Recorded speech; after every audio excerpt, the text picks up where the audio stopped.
Though the lights were dim, the ornate gold and white decoration around the stage of Broadway's majestic theatre shimmered. The auditorium was one of the largest in New York City. Two men were not just watching the show, but the audience. Their reaction meant everything. The pair were composer Richard Rodgers and lyricist Oscar Hammerstein. They'd booked a party after the performance on the roof of the glamorous St. Regis Hotel. And they'd ordered 200 copies of the next day's New York Times in the hope it would carry a positive review. The audience was packed with the city's socialites, businessmen, and patrons of the arts. All of this felt precarious. Rodgers and Hammerstein's last show had received mixed reviews and a lukewarm reception. It's not as if every time they put pen to paper, miracles came forth. They couldn't afford another flop. Backstage, makeup artists and costume fitters flapped around in a dressing room papered with images of tropical plants. On the dressing table was a soft toy sailor for good luck. That night, the 7th of April, 1949, they needed it. The new show was called South Pacific. It wasn't just a musical, but a radical piece of activism, holding a mirror up to the racial prejudices of American society. And what it showed wasn't pretty. They were basically telling the audience in 1949, here's what the next decade is going to be all about. For BBC Radio 4, this is History's Heroes. People with purpose, brave ideas, and the courage to stand alone.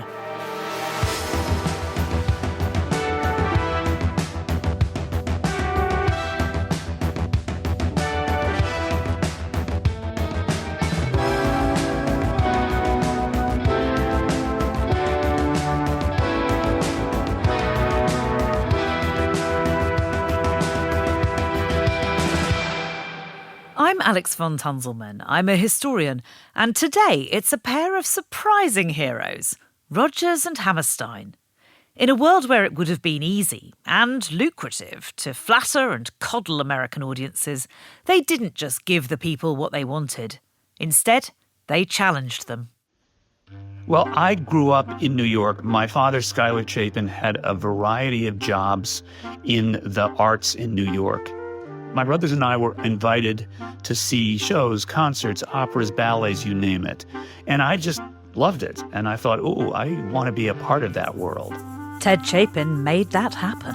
Early on, I realized that if I figured out what shows were rehearsing during the summer, I could offer my services as a production assistant and get coffee and, if necessary, put scripts together. And so I did. The first one I did was when I was 16 years old. Every part of the process of making a musical enthralled him. How to create an evening with characters, situations, songs that add up to something was based on instinct. And they were top drawer musical theater artists doing it, which is why watching it and being part of it was just unbelievably exciting. In 1981, when Ted was 30, a telephone call came through from a family friend. And she said, "What are you doing? I think they could use you at the Rodgers and Hammerstein office. Here's the number. Here's the guy to call. I'll see you later." The friend on the other end of the line was Mary Rodgers, daughter of Richard Rodgers. It was after Richard Rodgers died, and the Rodgers family and the Hammerstein family had no idea what they were going to do and who they were going to get to run the office that the two men had established. Chapin was taken on to help manage the musical theatre properties of the late Richard Rodgers and his longtime collaborator, Oscar Hammerstein II, who'd died in 1960. Rodgers and Hammerstein were two of the most influential musical theatre creators of all time. But by the 1980s, they were seen as a bit conservative, maybe even a little cheesy. Musical theater can communicate in ways that I think no other art form can on sort of all levels, emotional, intellectual, visceral. And so I will stand up and say, I still think it's cool. It didn't start that way. Both men grew up in Jewish families in Harlem, New York City, then a prosperous neighborhood. Richard Rodgers was born into a family of Russian immigrants who changed their surname from Rogozinski. Oscar Hammerstein's grandfather was from Germany. At first in New York, he worked in a cigar factory, but he became a theatre impresario. His grandfather, Oscar I, was the first person to build a theater uptown where no theaters were in what is now the Broadway Theater District. For Hammerstein, theatre was in his blood. As a child, he'd become literally sick with excitement when he saw a show on stage. Though Rodgers and Hammerstein played in the same parks as children, they didn't meet until they were both backstage at Columbia University's annual varsity show in the 1910s. You wrote for the varsity show if you were interested in writing for the musical theater. That was one of the sort of ne plus ultra things to do. It was absolutely a place to try to get to and get your stuff in, because it was frankly on Broadway of all ludicrous things. Even though they both worked on student shows, each man found his own writing partner. Rodgers began to compose with the lyricist Lorenz Hart, while Hammerstein wrote lyrics with the composer Jerome Kern. They would, see each other every now and then. They were not pals, but they were both devoted and dedicated to the musical theater. They loved it. They had a great deal in common. Strong-minded, passionate, positive people. Hammerstein was more of an overtly political animal than Richard Rodgers. Rodgers was quieter. He was quieter about his political feelings. In 1927, Hammerstein and Jerome Kern explored the highly controversial theme of interracial marriage in their groundbreaking musical, Showboat. The granddaddy of the American musical theater. When Showboat opened on Broadway, the big numbers drew little applause. Some of the audience left the theatre as though they were relieved to escape, yet the critics adored it. Hammerstein wrote the song Old Man River for the black civil rights activist and actor Paul Robeson, who later performed the role in New York, Los Angeles and London. Showboat may look dated today, but in its time it was a runaway success and gave Hammerstein confidence that he could take on serious subjects in a musical form. In Europe, fascism was on the rise. Hammerstein was among the first in Hollywood to take a stand against Nazi Germany, coming together with others to form the Hollywood Anti-Nazi League. After the Japanese attack on Pearl Harbor, he helped set up the Writers' War Board, an American anti-Nazi propaganda organization. In 1943, these two men who led parallel lives came together again.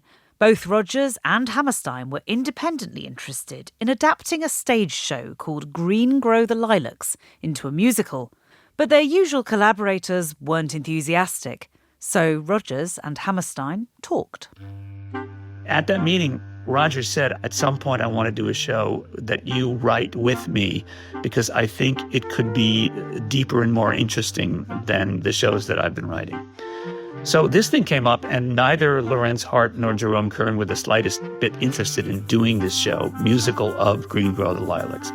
The result was a smash hit, Oklahoma. It played for more than 2,000 performances on Broadway and was the first ever musical to have an original cast recording.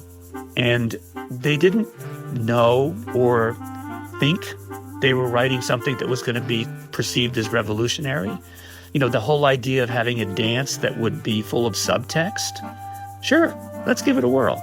So in a way, what's kind of miraculous is it turned out there was some magic alchemy between these two creative artists sitting together in a room, talking about a specific show, going off, doing the words in the one hand and the music in the other, coming together with this extraordinarily unified work. They followed it with another hit, Carousel. Suddenly, Rodgers and Hammerstein were the golden guys of Broadway. And they had another thing in common. Both Rodgers and Hammerstein, ironically, had wives named Dorothy who couldn't have been more different. Dorothy Rodgers was formidable. She was very aware of society. She liked her position. Dorothy Hammerstein had been a chorus girl from Tasmania. She was fun-loving. Interesting, they were both interior designers. But after Carousel, their next show, Allegro, fell flat. The New Yorker called it a shocking disappointment. They wanted to innovate further.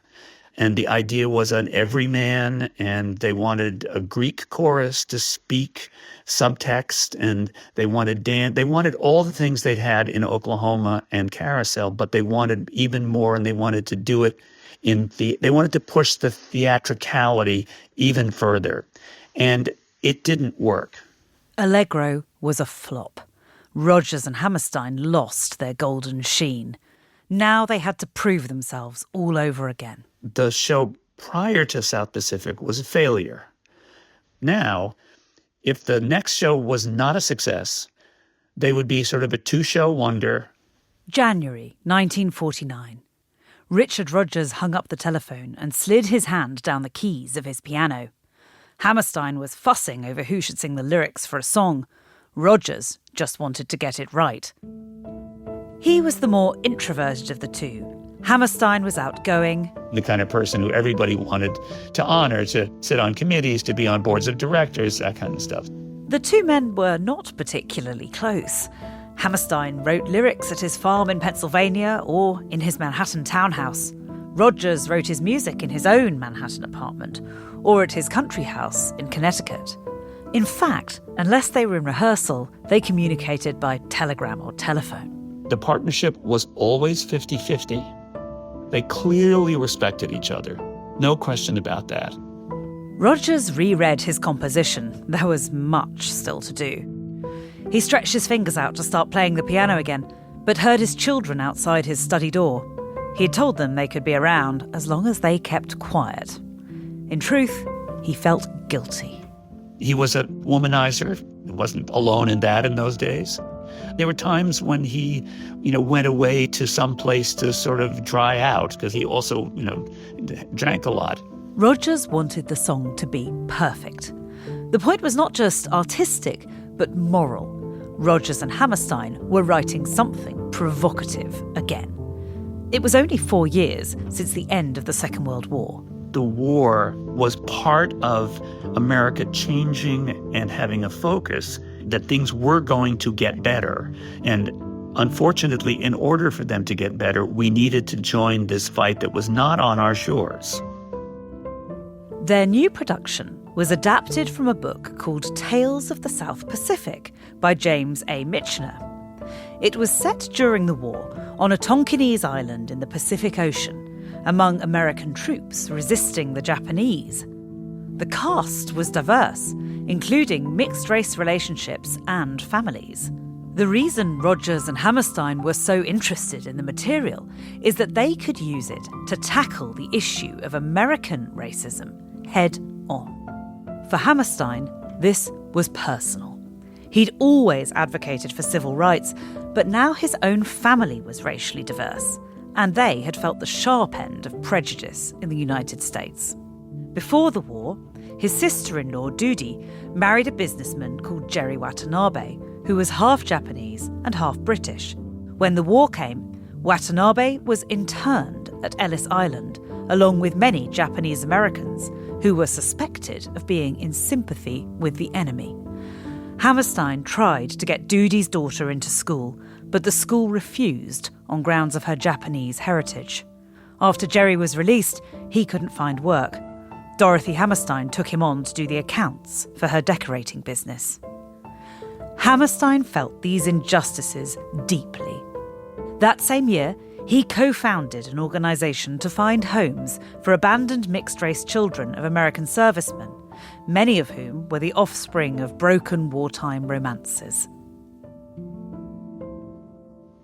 And actually, Oscar's daughter, Alice, her 2 kids were adopted from that place. Hammerstein was so dedicated to the fight against racism that he joined the board of the National Association for the Advancement of Coloured People, or NAACP. With South Pacific, though, he hoped to make his point on a stage. It was a huge risk in a divided America. The only person who had complete faith in the production was the writer of the book it was based on, James Michener. He could see Rodgers and Hammerstein were determined to prove themselves after the failure of Allegro. "Those fellows are so mad," he said, "they could make a great musical out of 3 pages of the Bronx telephone directory."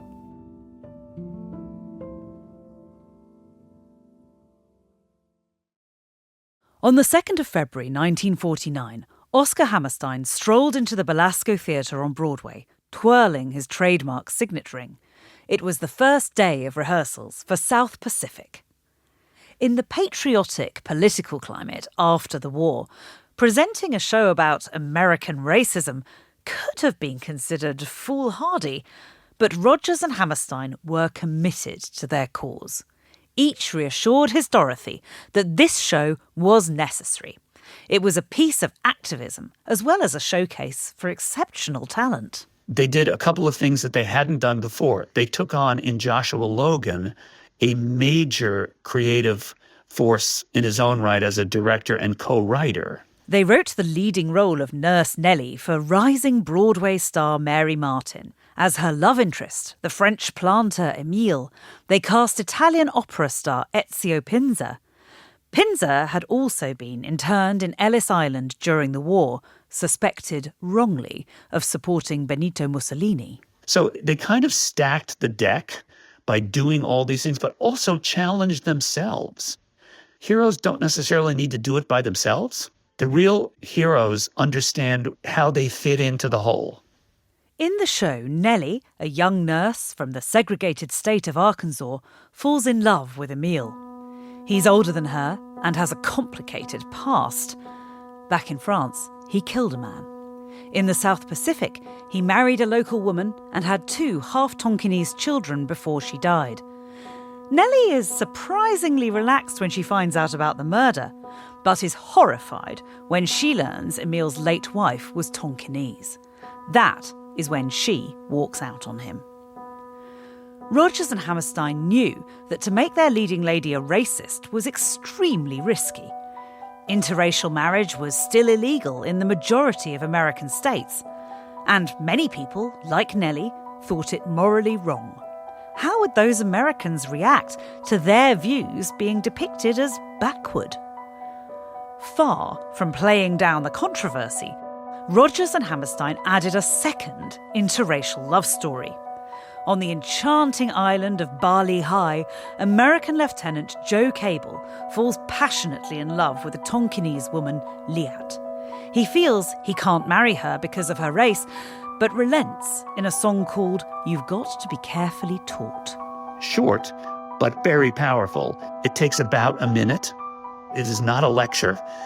With a character who's from Philadelphia, who doesn't realize he's prejudiced until confronted with a situation where he is resistant to a girl of another race. And they wrote this song for this guy to sing, which basically is saying prejudice has to be taught. It is not born in you. Rehearsals were hard work. The men of the cast were sent to West 42nd Street for their costumes, where there was a row of military surplus shops that fitted them out for $50 all in. Rodgers and Hammerstein kept making changes to the show, even as it began previews in New Haven and Boston. For Pinza, it was all a bit much. He was used to the operatic world, where a role never changed once it had been learned. Rodgers and Hammerstein sought feedback, including from Essie Robeson, the wife of Paul Robeson, for whom Oscar Hammerstein had written Old Man River. Essie saw an early preview and wrote to ask why Archie Savage, the only black cast member among the American troops, was always dancing the jitterbug. She wrote, "It is very possible that I am unduly sensitive racially, but so are a lot of us, and it would help enormously that if just once he appeared with his comrades not cutting up." Hammerstein wrote back, "Since you have seen the play, and before I received your letter, we have inserted an episode in which Archie Savage is not jitterbugging." On the 7th of April 1949, Rodgers and Hammerstein walked through the front doors of Broadway's Majestic Theatre. They'd thrown everything at this production. Would it pay off?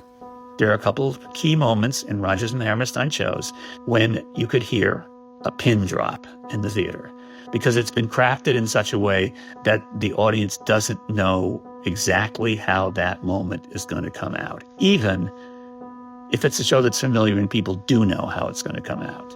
As the final scene of South Pacific began to unfold, Rodgers and Hammerstein waited for the audience to see Nellie confront her own racial prejudice. Is extraordinary on so many levels, because the woman from the prejudiced South has come to realize that her prejudice is not what should be her operating mode. She has overcome it and expresses her love for this guy who she had kind of rejected. Emile has gone on a special mission, and Nellie believes he's been killed. She realises that her attitude to his previous marriage was ridiculous. "What piffle," she says.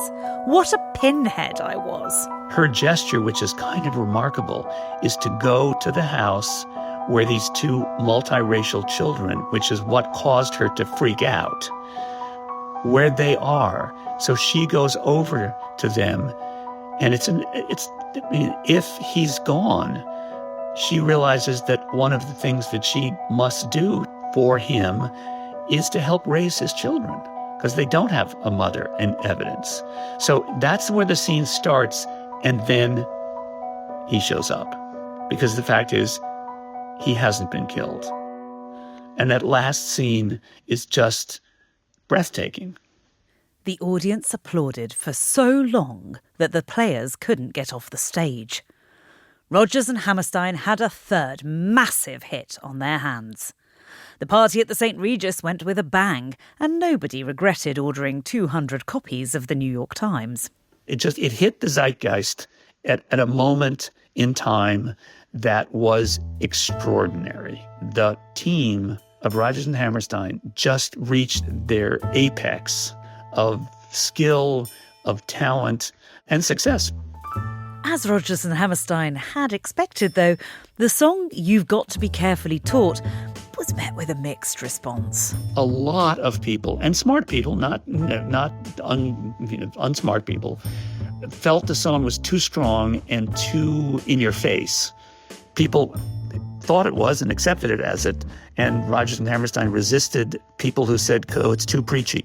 And there were some very smart letters from people urging Oscar to cut the song for dramatic reasons, for, the point that the song makes is already made, one of the letters says. Rodgers and Hammerstein stood firm and said, sorry, it's part of our show. As well as a sellout run on Broadway, South Pacific went on tour across the United States in 1950.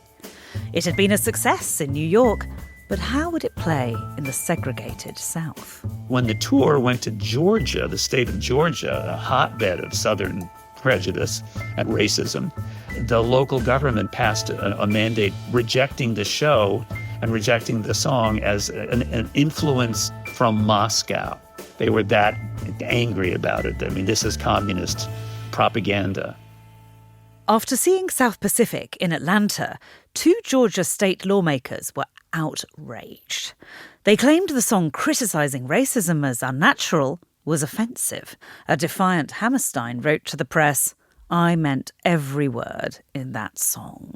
If people objected to that and therefore weren't going to go to South Pacific, they could go to other shows. In the 1950s, both Oklahoma and Carousel were adapted into hit Hollywood movies.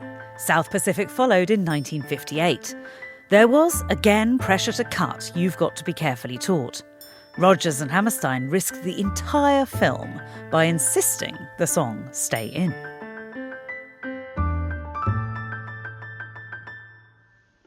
When the Rodgers and Hammerstein families sold everything in the 2000s, in the purchase and sale agreement, Alice Hammerstein insisted that that song never be cut from a production of South Pacific, sort of echoing what her father and Richard Rodgers felt during their lifetime. And she said, to the extent that I can continue to honor my father, do not cut that song from South Pacific.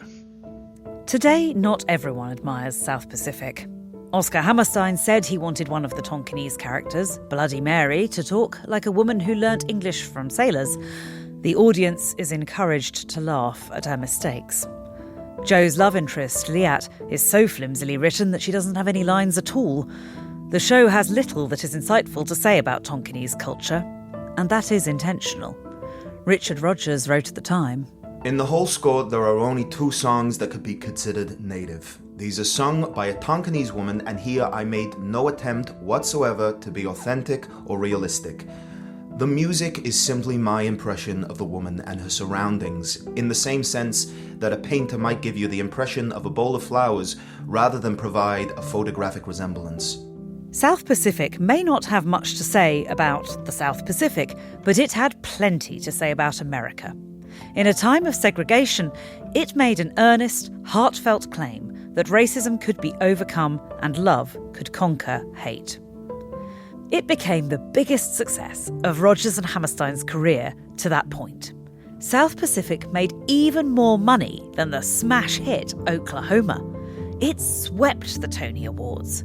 It was named Best Musical at the New York Drama Critics Circle Awards. It even won the Pulitzer Prize in Drama. Rodgers and Hammerstein wrote a new musical every other year between 1943 and 1959, including the blockbuster hits The King and I, Cinderella, and The Sound of Music. There was an alchemy of brilliance that they brought things out in each other that made their talents and their position in life more important. I know it sounds silly to say writing musical theater, but the themes that are in their shows were so important to America and the world in that time that people were able to take on shows and learn amazing things from them.